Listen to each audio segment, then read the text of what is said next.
आप सभी लोगों को प्यार भरा नमस्कार। आपका पुनः स्वागत है आपके अपने YouTube चैनल पर, और जिसके अंतर्गत आज शामिल किया गया है ये टाइटल शब्द पार्ट 2। इसका मसला ये है कि पार्ट 1 हो चुका है और पार्ट 1 आप देखें, और ये इस वजह से क्योंकि आप क्रमबद्ध तरीके से किसी भी चीज़ का अगर अध्ययन करेंगे तो वो बेहतर होगा आपके लिए।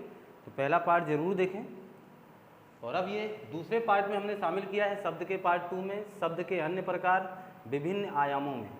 शब्द के हम लोगों ने 2 प्रकार सार्थक निरर्थक पहले वीडियोज में देखा, और अब हम लोग पढ़ेंगे कि शब्द के जो अन्य प्रकार हैं वो विभिन्न आयामों में और कैसे कैसे पूछे जाते हैं। तो पहला अब एक महत्वपूर्ण आयाम मैं आपके सामने रख रहा हूँ और आप समझने का प्रयास करेंगे।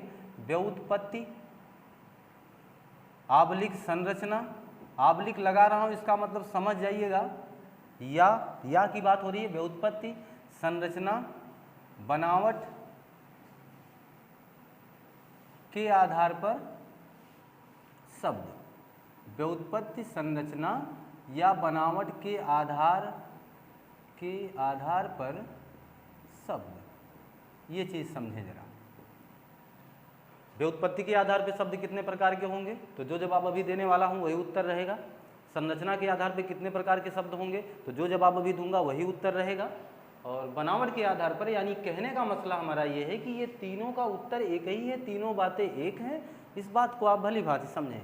तो व्युत्पत्ति संरचना या बनावट के आधार पर शब्द के प्रकार होते हैं 3। ये बात आप याद रखेंगे, शब्द के प्रकार कितने होंगे, 3 होंगे। इनका कोई भी प्रश्न, कोई भी मसला आपसे पूछा जाए तो आप बने रहिएगा उत्तर के साथ 3। तो आइए अब समझते हैं कि अब वो तीनों प्रकार कौन कौन से हैं। बिल्कुल मैं ये मान के चलूँ कि आप इनसे परिचित हैं। रूढ़, और ये मैं नीचे लिखूँगा अब यौगिक,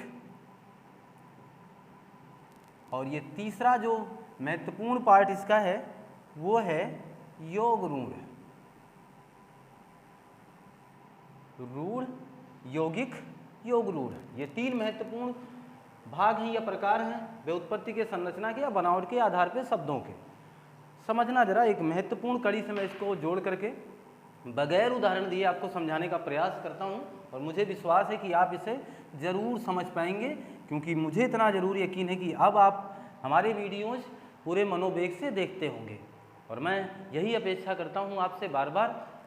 देखिएगा ज़रा, अगर मैं कहूँ कि शब्द रचना की इकाई कौन कौन सी हैं, शब्द रचना की इकाई, तो शब्द रचना की इकाई का मतलब किन किन माध्यम से या किन किन चीज़ों से शब्द की रचना की जा सकती है, शब्द का निर्माण किया जा सकता है। तो ये महत्वपूर्ण बात, इसको अलग से इसलिए जोड़ रहा हूँ क्योंकि इसी माध्यम से अभी मैं इसे पूरी तरीके से हल करने का प्रयास करूँगा और बेहतर ढंग से आप समझ पाएँ, इसलिए मैं ये पहल कर रहा हूँ, ज़रूरी माध्यम आपके साथ जोड़ रहा हूँ। समझने का प्रयास करें। शब्द रचना की इकाई होती है संधि, यानी संधि से शब्द बनाए जाते हैं। ये बात समझ रहे हैं ना आप, संधि से शब्द बनाए जाते हैं, समास से नए शब्द बनाए जाते हैं, उपसर्ग से नए शब्द बनाए जाते हैं, प्रत्यय से नए शब्द बनाए जाते हैं। आने वाले दिनों में इन सब पर चर्चा होगी। इन सब की वीडियोज़ आपके इस अपने YouTube चैनल पर ज़रूर अपलोड की जाएंगी। ये मेरा वादा है आपसे, आप हमारे चैनल के साथ बने रहें, और मेरा रिक्वेस्ट आपसे है कि हमारे चैनल को लाइक करें, सब्सक्राइब करें, शेयर करें, कमेंट करें, हमें ऊर्जा प्रदान करें, हिम्मत दें।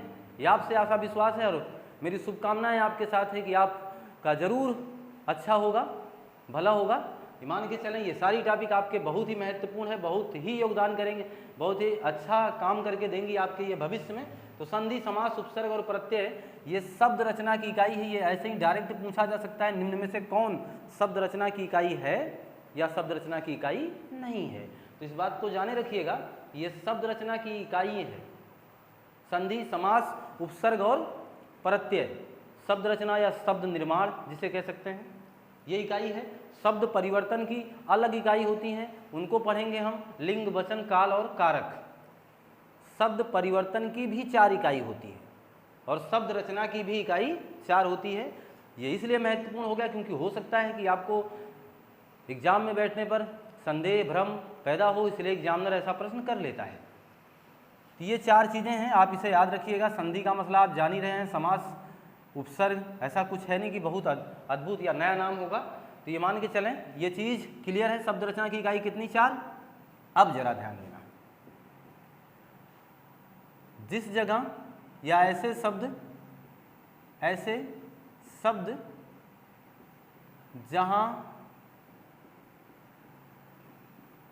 शब्द रचना की कोई भी इकाई शामिल ना हो, जहां शब्द रचना की कोई भी इकाई शामिल ना हो, ये बात ध्यान देना। ऐसे शब्द जहां शब्द रचना की कोई भी इकाई शामिल ना हो, अर्थात कोई ऐसा शब्द मैं लिखूं जिसमें ना तो संधि हो, जिसमें ना तो समास हो, जिसमें ना तो उपसर्ग हो, जिसमें ना तो प्रत्यय हो, यानी ये सब नहीं होना चाहिए, तभी वो रूढ़ होगा। ये मुझे लगता है आप समझ पा रहे होंगे बेहतर। देखिएगा, जैसे अगर हम लिखें गणेश, तो आपको तुरंत पता चलता है कि गणेश में संधि है गणधन ईश, तो पक्की बात है ये गणेश शब्द तो रूढ़ नहीं हो सकता है, ये क्लियर है।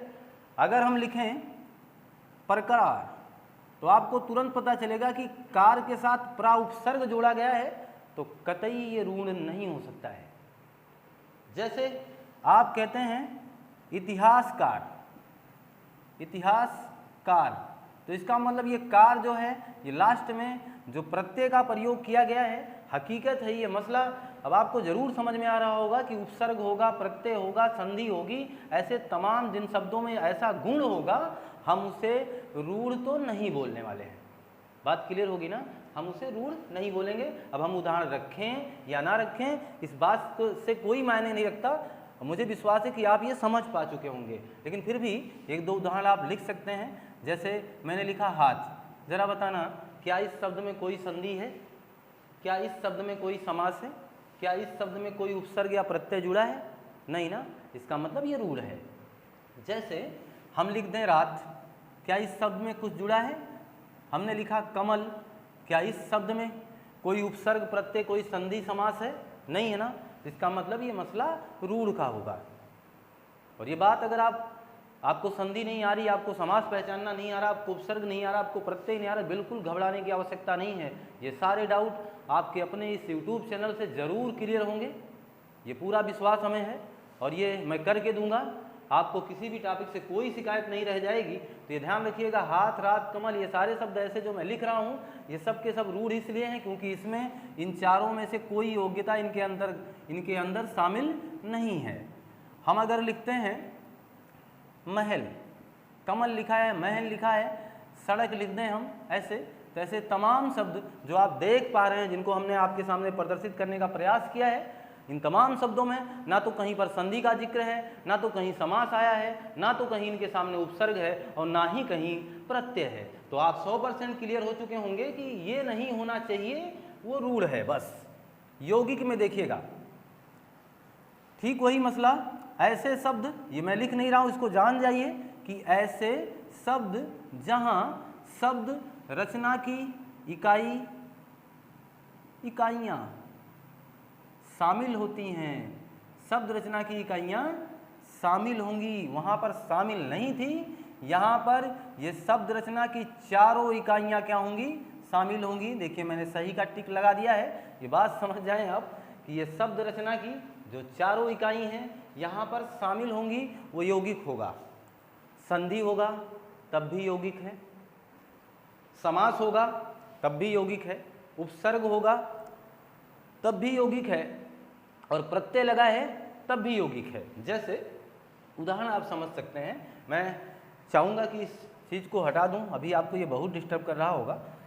जैसे उदाहरण में ये चीज़ कर सकते हैं, जैसे हमने लिखा, अभी आपके सामने लिखा भी था, अब मैं पुनः लिख दूं विद्यालय। आपको पता है विद्यालय में दीर्घ संधि है, विद्याधनालय लिखते हैं, तो संधि का मसला है, तो पक्की बात है यौगिक होगा। अगर हम लिख दें राम करण, तो पक्की बात है राम अलग बात है, करण अलग बात है ना। तो यहाँ तो दो शब्द आपस में मिल ही चुके हैं, तो यहाँ कुछ बिल्कुल सकुचाने की आवश्यकता नहीं है। यौगिक का मतलब ही होता है जहाँ पर दो या दो से अधिक शब्द आपस में मिले हों, वो यौगिक है। तो ऐसे मान के चलें जैसे प्रेम, रतन, धन, ये जो गाना बना है प्रेम रतन धन पायो, तो प्रेम भी है, रतन भी है, धन भी है, तो मसला यौगिक का होगा। राम और लक्ष्मण, यहाँ तो बताना ही नहीं आपको, यौगिक ही तो है क्योंकि जोड़ा हुआ है। राम और लक्ष्मण, भाई और बहन, माता और पिता, ये सब तो यौगिक ही है ना।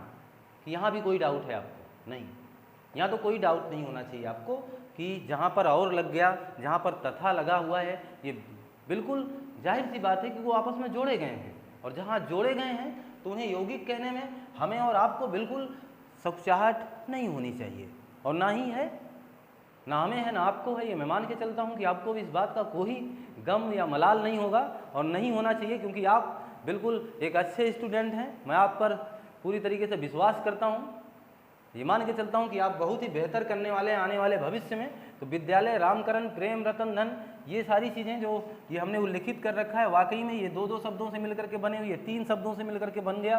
तो ये पाप, जैसे लिखा गया पाप पुण्य, तो घबराइए नहीं, पाप पुण्य, इसका मतलब साफ है कि दो दो शब्द आपस में जोड़े गए हैं। तो मैं इन्हें तो यौगिक बोलने से बिल्कुल कतराने वाला नहीं हूँ, क्योंकि जवाब ये बिल्कुल आसान है। अब समझ लें तो संधि आ जाएगा तो भी होगा। समास जैसे आप कई बार पढ़ते होंगे और बहुत से ऐसे शब्द आपने देखे होंगे जहाँ पर आप समास बताते भी हैं और करते भी आए हैं। जैसे अगर लिखा जाता है प्रतिकार, ये लिखा गया उपकार, देखिएगा उपसर्ग लगा है कि नहीं लगा है? लगा है ना। उपसर्ग लगा होगा तो अव्ययी भाव समास होता है, वो बात की बात है, वो समास पर चर्चा होगी, वो समास का बिंदु है। फिलहाल अभी मैं इतनी बात करना चाहता हूँ कि लगा है कि नहीं लगा है, उपसर्ग लगा है ना। तो उपसर्ग लगा होगा तो 100% क्या होगा? यौगिक होगा। ये चीज़ ध्यान देना। जैसे अगर लिखा जाता है ऐतिहासिक, तो ऐतिहासिक का मतलब कौन सा प्रत्यय इसमें लगा है? इतिहास प्लस इक होता तो वो इक प्रत्यय इसमें जोड़ा गया, ये बात आपको पता है। इतिहास में कौन सा प्रत्यय जोड़ दिया गया है? इक, और वो बन गया है क्या? ऐतिहासिक। इसका मतलब ये मसला यौगिक का है क्योंकि इसमें प्रत्यय जुड़ा हुआ है। तो ये भली भांत अब आप बता पाओगे कि जितने संधि वाले हैं, जितने समास वाले हैं, जितने उपसर्ग वाले हैं, जितने प्रत्यय वाले हैं, ये सारे के सारे शब्द कहाँ पर आ जाते हैं? यौगिक में शामिल हो जाते हैं। और इसमें जितना भी उदाहरण आप लिखना चाहो आप लिख सकते हैं, बहुत से उदाहरण आप लिख सकते हैं। जैसे हमने अभी ऊपर लिखा था प्रकार, अगर हमने उपकार यहाँ लिख दिया है, परिक्रमा लिख सकते हैं क्योंकि परि उपसर्ग है। ये सारी चीज़ें आगे चल करके आप तमाम चीज़ें, जैसे दही बड़ा जिसमें तत्पुरुष समास है वो समास के अंतर्गत आ गया, यहाँ चला आया। जैसे हमने लिखा महेश जिसमें गुण संधि है, जैसे हमने लिखा दिनेश जिसमें गुण संधि है, ये चीज़। जैसे हमने लिखा एक जिसमें वृद्धि संधि है। ये तमाम जो शब्द हम उल्लिखित कर रहे हैं आपके सामने, ये सब के सब यौगिक होंगे। ये बात क्लियर हो गई होगी आपको? ये डाउट, क्या अभी भी कोई डाउट है आपको? बताना जरा। मुझे लगता है, मुझे विश्वास है कि अभी ये चीज़ आप समझ चुके होंगे। बस समझना क्या था, बहुत ही माइनर अंतर है। शब्द रचना की 4 इकाई, चारों इकाई में से कोई ना हो, कोई ऐसा शब्द ढूंढो कि जिसमें ये चीज़ें, ये बातें बिल्कुल ना हो, तो हम उसे रूढ़ कहेंगे। ये सारी बातें जिन शब्दों में हो, कोई ऐसा शब्द आ जाए कि या तो उसमें संधि हो। ऐसा नहीं मैं कह रहा हूँ कि संधि समास सब कुछ होना चाहिए, ऐसी बात तो मैंने नहीं की। मैं कह रहा हूँ संधि निकल जाए तो भी यौगिक है, समास निकल आए उस शब्द में तो भी यौगिक है। अगर उस शब्द में उपसर्ग मिले आपको तो भी यौगिक बताइए, और प्रत्यय मिले तो भी आप उसे यौगिक ही बताइएगा। ये बात क्लियर हो गया होगा अब आपको। अब मुझे लगता है कि यहाँ ज़्यादा अब आपका समय नुकसान करना नहीं चाहिए हमें, तो हम ये बिल्कुल अब आप नुकसान नहीं करेंगे आपका समय। अब आगे बढ़िए। तो रूढ़ यौगिक के बाद एक महत्वपूर्ण पहलू तो मैंने यहाँ छोड़ ही दिया है, और आप उसे स्टार बना के नोट करिएगा। ये मैं स्टार वाली जो बात कर रहा हूँ, स्टार है ही ये बात, और ये स्टार वाली बात है कि बहुव्रीहि समास में, बहुव्रीहि समास के उदाहरण, बहुव्रीहि समास के उदाहरण यौगिक नहीं होते हैं। ये चीज आप नोट कर लें। बहुव्रीहि समास के उदाहरण यौगिक नहीं होते हैं। अर्थात अगर मैं दशानन लिखूंगा, और दशानन में कौन सा समास है? बहुव्रीहि समास है। दशानन में बहुव्रीहि समास है, ये कदापि यौगिक नहीं होगा, इस बात को याद रखें। ये मसला समझ में आया होगा। किसी शब्द में संधि मिले यौगिक बताना, किसी शब्द में समास मिले यौगिक बताइएगा, केवल बहुव्रीहि समास के उदाहरणों को छोड़कर। बहुव्रीहि समास के उदाहरण यौगिक में नहीं आएंगे। उपसर्ग युक्त शब्द, प्रत्यय वाले शब्द, ये सब यौगिक होंगे, यहाँ कोई डाउट नहीं है। बस इतना याद रखिएगा कि बहुव्रीहि समास के जितने भी उदाहरण होंगे वो यौगिक में नहीं आएंगे। तो मैं अब इस चीज़ को आपकी आंखों के सामने से जरूर ओझल करूँगा। काफ़ी समय से आप इससे जुड़े हुए हैं। अब मैं एक इसका लास्ट पर्याय जो बचा हुआ है, वो लास्ट क्या है? रूढ़ हो गया, यौगिक हो गया। तीसरा क्या था? तीसरा था योग रूढ़, उस पर चर्चा करूँगा। योग रूढ़ शब्द, योग रूढ़ शब्द जो इसका तीसरा पार्ट है, इसका तीसरा प्रकार है, उस पर चर्चा हो जाती है। यहाँ बिल्कुल बहुत ही आसान है, एकदम आसान, इसमें कुछ करना नहीं है। हम लोग जीत चुके हैं, अब सारी लड़ाई पहुँच चुके हैं उस स्थान पर जहाँ हमें बस इतना करना है कि यहाँ ऐसे शब्द हैं, यहाँ ऐसे शब्द आएंगे जिनके, ऐसे शब्द जिनके अलग अर्थ निकलते हों, अलग अर्थ निकलते हों। इसका मसला समझना जरा। अलग अर्थ निकलते हों, इसका तात्पर्य केवल इतना है कि ये ऐसे शब्द हैं जिनके अर्थ ही अलग होंगे, अर्थात ये जैसा दिखेंगे वैसा होंगे नहीं। जैसे दशानन मैंने लिखा था अभी ना आपके सामने, तो दशानन जैसा दिखता है वैसा है नहीं। आप जब भी शब्द के बारे में कुछ अध्ययन करना चाहेंगे या कुछ बोलना चाहेंगे तो आप तुरंत कहेंगे दशानन अर्थात रावण। ये बात मान के चलें तो पक्की बात है कि हम लोग यहाँ ऐसे शब्द लाने वाले हैं जिसके साथ हम अर्थात लगा लगा कर उसका दूसरा भावार्थ पाने वाले हैं। ये बड़ा मज़ेदार होता है। ऐसे शब्द यहाँ आएंगे जिनमें हम अर्थात लगाएंगे और दूसरा भावार्थ निकाल लेंगे, वो बिल्कुल रोचक होगा, और वही करने वाले हैं हम लोग। यहाँ देखिए एक महत्वपूर्ण बात अब मैं यहीं बताऊंगा आपको कि ऐसे शब्द जिनके अर्थ अलग अलग होते हैं। जैसे अगर हमने लिखा त्रिनेत्र, तो त्रिनेत्र किसके पास है? शंकर, यानी त्रिनेत्र अर्थात कौन आएगा? शंकर आएंगे। लंबोदर लिखा हो तो आप कहोगे लंबोदर अर्थात कौन आ जाएगा? गणेश आ जाएंगे। ये बात समझ में आ रही है कि यहाँ पर हम लोग अर्थात लगा करके दूसरा कुछ लाने वाले हैं। जैसे अगर हमने लिख दिया मिठबोला, मीठा बोलने वाला, अर्थात कोई व्यक्ति है, क्योंकि कड़वा तो सब बोलेंगे, मीठा बोलने वाले बहुत ही कम होते हैं, तो इनको बहुव्रीहि समास में ही रखा जाता है। इस बात को ध्यान रखिएगा।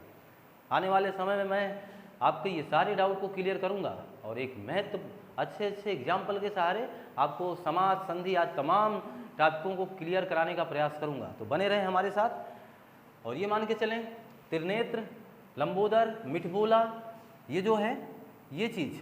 अब जैसे लिखा जाए साजन, साजन में कौन सा समास है? तो पक्की बात है बहुव्रीहि समास है साजन में। एक सुंदर जन होता है साजन। साजन का मतलब ये जो साजन जो मतलब सा का मतलब साथ होता है, साथ रहने वाला जन। जन का मतलब वो मनुष्य, साथ रहे जो आपके, वही है आपका साजन। ये मसला आप समझ पा रहे होंगे ना। तो साथ रहने वाला, जो जन्म जन्म आप तक आपके साथ रहने वाला हो, वही आपका साजन है। इसका मतलब ये है कि साजन में भी कौन सा समास होगा? क्योंकि यह भी विशेष है, और विशेष समास कौन होता है? बहुव्रीहि। तो अब यहाँ समझा दूँ मैं, ये बार बार अब बोलना ही नहीं पड़ेगा, क्योंकि आप बहुत जल्दी समझने वाले हैं कि मैं कुछ ऐसा करने वाला हूँ। स्टार लगाएंगे हम लोग और लिखेंगे बहुव्रीहि समास के, बहुव्रीहि समास के समस्त उदाहरण, बहुव्रीहि समास के समस्त उदाहरण योग रूढ़ कहलाएंगे। ये चीज, बहुव्रीहि समास के समस्त उदाहरण कहाँ शामिल किए जाते हैं? योग रूढ़ में शामिल कर लिए जाते हैं। ये बात क्लियर हो गई। तो बहुव्रीहि समास के समस्त उदाहरण योग रूढ़ माने जाएंगे, इस बात में कोई डाउट अब आपको नहीं होना चाहिए। मैं तीसरी बात लूँगा, अब आपके सामने शामिल करूँगा। ये मैं मान के चलूं कि आपका पर्यायवाची शब्द, पर्यायवाची शब्द, पर्यायवाची शब्द समस्त किसके उदाहरण होते हैं? योग ऋण के। ये चीज रोचक है, ये बात, ये तथ्य महत्वपूर्ण है। इस बात को आप बहुत ही गहनता से लें कि बहुब्रीहि समास के जितने भी उदाहरण आपको मिलेंगे वो योग ऋण कहलाएंगे, और जो पर्यायवाची शब्द होंगे वो भी क्या कहलाएंगे? योग ऋण कहलाएंगे। ये बात क्लियर होगी ना? अब तो आपको बिल्कुल डाउट नहीं होना चाहिए, क्योंकि जहाँ भी पर्यायवाची शब्द देखिएगा ना उसको फट से योग ऋण बताइएगा, और जहाँ भी आपको लग जाए कि इस शब्द में ये बहुब्रीहि समास के उदाहरण हैं तो उन्हें भी आप क्या बता दीजिएगा? योग ऋण बता दीजिएगा, बगैर किसी डाउट के। निसंदेह 100% ये मामला सही होगा। एक महत्वपूर्ण बात और मैं कर दूं, इसके सामने ठीक ठीक उदाहरण को समझा देना चाहता हूँ, इस चीज़ को मैं मिटा दे रहा हूँ, ये चीज़ ध्यान देना। और अब बात कर लेते हैं, जैसे पर्यायवाची शब्दों की बात ये है, आप जरा बताना, कमल लिखा है हमने, कमल, कमल किसकी पर्यायवाची है? चौंक गए ना? वही बात है, कमल किसी की पर्यायवाची नहीं है, इसलिए चौंक जाएंगे हम। अगर हम कहें कि शंकर किसकी पर्यायवाची है, सोचेंगे हम, किसी की नहीं है। हम अगर कहें हाथी किसकी पर्यायवाची है, किसी की नहीं है। अगर हम कहें गाय किसकी पर्यायवाची है, किसी की नहीं है। ये जो शब्द मैं बोल रहा हूं इसे रूढ़ कहते हैं। इन शब्दों की पर्यायवाची बनाई गई है, ना कि ये किसी की पर्यायवाची होते हैं। ये बात आप समझ पाए होंगे। इसीलिए मैं कहना चाह रहा हूं, इस बात को बहुत ध्यान देना, इसलिए इसका उदाहरण शामिल कर रहा हूं। कमल कैसा शब्द है? रूढ़। लेकिन कमल की जो पर्यायवाची है क्या? जलज। ये जो पर्यायवाची है, ये पर्यायवाची शब्द कहाँ चला आएगा? योग रूढ़ में चला आएगा। इस बात को आप समझ पाए होंगे। अब मैं कहना क्या चाह रहा था कि पर्यायवाची जो शब्द होते हैं वो वाकई में संस्कृत के होते हैं, संस्कृत निष्ठ होते हैं, ये भी मान के चलें हम लोग। और हमेशा ये ध्यान दें कि ये साधारण जो शब्द हैं, ये जो शब्द हैं साधारण, ये किसी के पर्यायवाची नहीं है, जबकि इनकी पर्यायवाची जलज, पंकज, तोयज, ये जो कुछ भी होता है इनकी पर्यायवाची बनाई जाती है। तो जो इनके पर्यायवाची शब्द हैं उन शब्दों को योग रूढ़ कहेंगे, ना कि इस मूल शब्द को। क्लियर है बात ना? तो मूल शब्दों को आप ये नहीं कह सकते हैं, इस बात को ध्यान देना।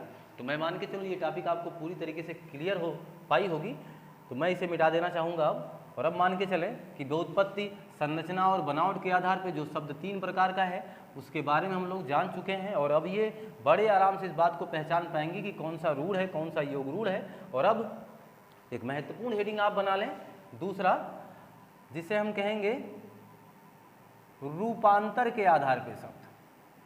रूपांतर के आधार पर शब्द। रूपांतर के आधार पर शब्द कितने प्रकार का होगा? 2 प्रकार का। रूपांतर के आधार पर शब्द 2 प्रकार का होगा। एक तो होता है विकारी और एक होता है अविकारी। विकारी, अविकारी, ये चीज ध्यान दें। बहुत आसान है, बिल्कुल बहुत ही आसान है। एकदम सरल भाषा में सुनने का प्रयास करें, पूरे मनोवेग से सुनते रहें, ये टॉपिक क्लियर होने वाली है आपकी। विकारी का मतलब होता है ऐसे शब्द वो लिख सकते हैं आप, और नहीं लिखना चाहते तो मैं लिख दे रहा हूँ। ऐसे शब्द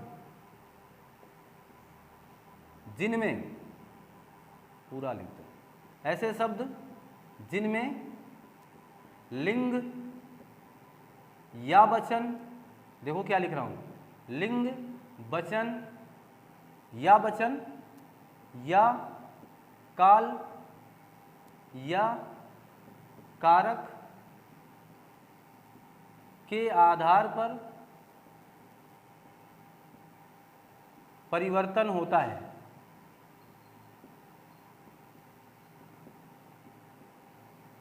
परिवर्तन होता है वह शब्द विकारी कहलाता है। और जिनमें ये परिवर्तन होता है, केवल यहाँ लिखना इसके आधार पर परिवर्तन नहीं होता है, वो विकारी कहलाते हैं। समझे जरा, एक फिर से मैं यहाँ एक डायग्राम आपके सामने बना दे रहा हूँ, उस बात को जान जाएं। एक डायग्राम छोटा सा है, उसमें क्या है कि शब्द वहाँ रचना की इकाई थी, यहाँ शब्द परिवर्तन की इकाई लिख रहा हूँ। इस बात को भी याद रखिएगा आप। शब्द परिवर्तन की इकाई, इसमें आता है लिंग। किसी शब्द में परिवर्तन करना है तो लिंग से होगा, वचन से होता है, काल से होता है, कारक से होता है। ये चीज़ समझ जाइए। तो शब्द परिवर्तन की भी इकाइयाँ 4 हैं, लिंग, वचन, काल, कारक। तो हम जो विकारी और अविकारी का अध्ययन कर रहे हैं, इसमें बस इतना हमें ध्यान देना है, अगर किसी शब्द में लिंग के आधार पर परिवर्तन कर ले जाओ, विकारी लगा देना। अगर किसी शब्द में वचन के आधार पर परिवर्तन कर ले जाओ, विकारी लगा देना। और अगर किसी शब्द में काल के आधार पर परिवर्तन कर ले जाओ, फिर से विकारी लगा देना। और कारक के आधार पर परिवर्तन कर ले जाओ तो फिर से विकारी लगा देना। इसका मतलब मैं क्या कहना चाह रहा हूं कि इन चारों में से अगर किसी एक भी माध्यम से आप किसी शब्द में परिवर्तन ला सकते हो तो पक्की बात है वो विकारी होगा, और अगर परिवर्तन नहीं ला सकते हो तो पक्की बात है वो अविकारी होगा। उदाहरण के माध्यम से समझ लेते हैं। जैसे यहाँ लिखा है मैं, ठीक, मैं लिखा है, और अगर मैं यहाँ लिखूँ शहर,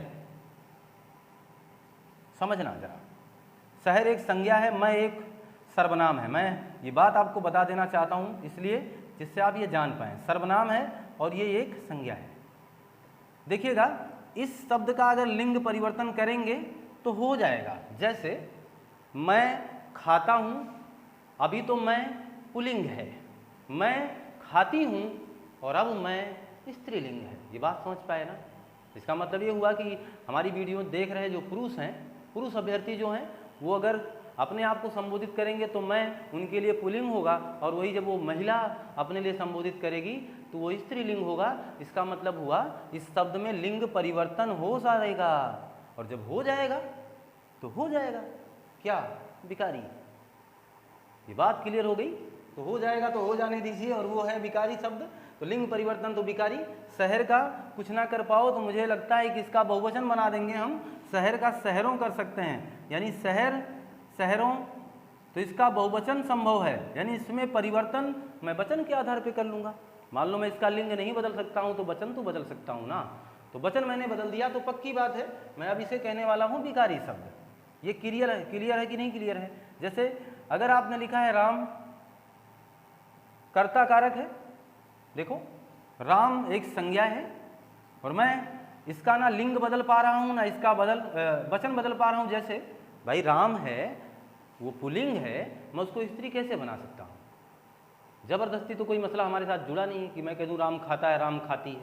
आप मानोगे थोड़ो ये बात कि भाई सर वो राम तो पुल्लिंग है, राम कैसे खाएगी? ये वाक्य ही गलत हो जाएगा, फिर वो गलत मसला होगा। तो राम खाता है, राम खाती है, इस चीज़ को ध्यान दें, और ये मान के चलें कि ये मामला वहीं गलत हो जाएगा, त्रुटिपूर्ण हो जाएगा। ये बात आप समझ पाए होंगे कि राम, जब हम राम को, इसी राम को इसके आगे को लगा देंगे, राम को खिलाओ। अब देखिएगा, राम को खिलाओ, तो राम को खिलाओ अगर मैं ऐसा कर देता हूँ तो पक्की बात है ये जो राम को लिखा है, अब जो पहले कभी करता था अब ये क्या बन चुका है? कर्म। जैसे राम खाता है, अगर इतना लिखा है तो राम इस वाक्य का कर्ता है, यानी कर्ता कारक है। अब राम को खिलाओ, मैं इसको क्या बना चुका हूँ? कर्म कारक। इसका मतलब परिवर्तन मैंने कर दिया।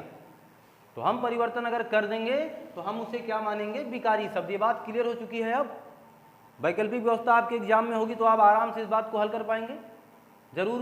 जिस दिन मैं प्रश्नोत्तरी लगाऊंगा, जिस दिन मैं आपके सामने प्रश्नों के माध्यम से जुड़ूंगा, आप ही मान के चलें कि आप हमें ताकत दें, ऊर्जा दें, तो मैं ज़रूर आपके लिए कुछ ना कुछ अलग से प्रयास करने वाला हूं, और ये मेहनत मैं ज़रूर करूंगा।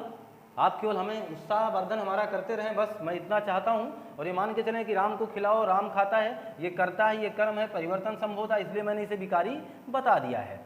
परिवर्तन संभव नहीं होगा तो पक्की बात है अविकारी।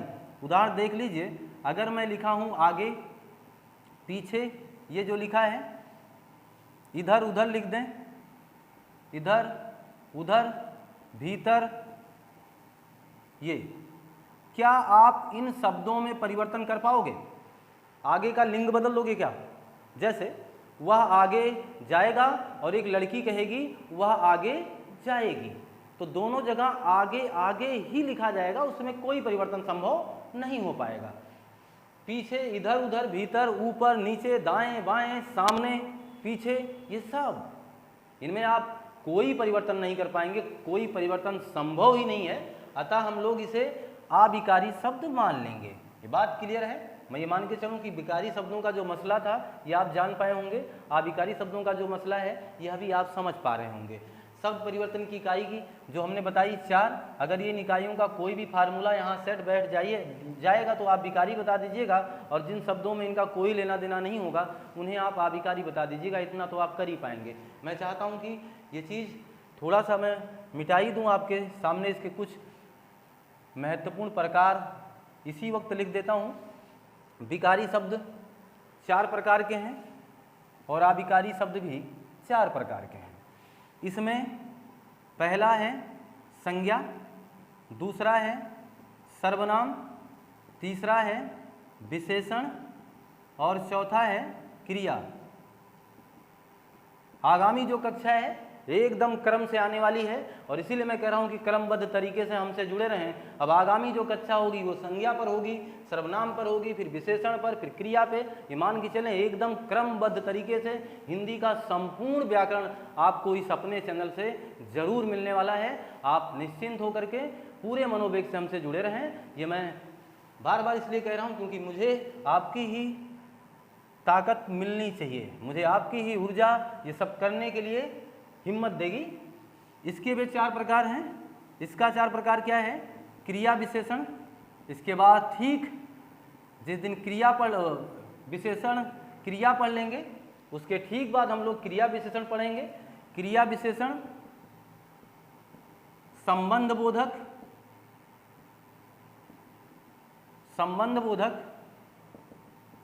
समुच्चय बोधक,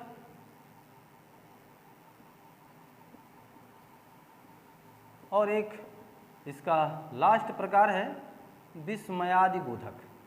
ये इसलिए लिख दिया हूँ कि जिससे आप ये आने वाली कक्षाओं को जान पाएँ कि आने वाले समय में हम क्या पढ़ने वाले हैं। ये मान के चलें आपकी रुचि इसमें बनी रहे तो आने वाली कक्षाएं और भी महत्वपूर्ण होने वाली हैं आपके लिए। संज्ञा, सर्वनाम, विशेषण, क्रिया, क्रिया विशेषण, संबंध बोधक, समुच्चय बोधक, इन सब पर क्लासें होंगी तो क्रम से होंगी। ये 2, 3, ये 4 इसके हैं और आप ये देख भी पा रहे हैं कि 4 अविकारी के हैं। तो विकारी शब्द ये 4 आ जाएंगे, अविकारी में ये 4 आ जाएंगे। एक महत्वपूर्ण स्टार बना करके यहाँ अपने साथ जोड़ लीजिए कि उपसर्ग, जो उपसर्ग होते हैं, जो प्रत्यय होते हैं तथा उपसर्ग, प्रत्यय और निपात, ये सब भी अविकारी होते हैं। ये ध्यान दीजिएगा, उपसर्ग, प्रत्यय और निपात भी अविकारी होते हैं। ये इसमें इसलिए नहीं है क्योंकि वो किस लिए नहीं है। इसका सारा सिलसिला अब आपको मिलेगा नेक्स्ट वीडियोज में। हमारे साथ बने रहें और हमारे चैनल को लाइक करें, शेयर करें, सब्सक्राइब करें, ये मोस्ट रिक्वेस्ट है आपसे। और मैं अब आपसे विदा लेना चाहता हूं और मिलूंगा अगली कक्षा में। तब तक के लिए नमस्कार।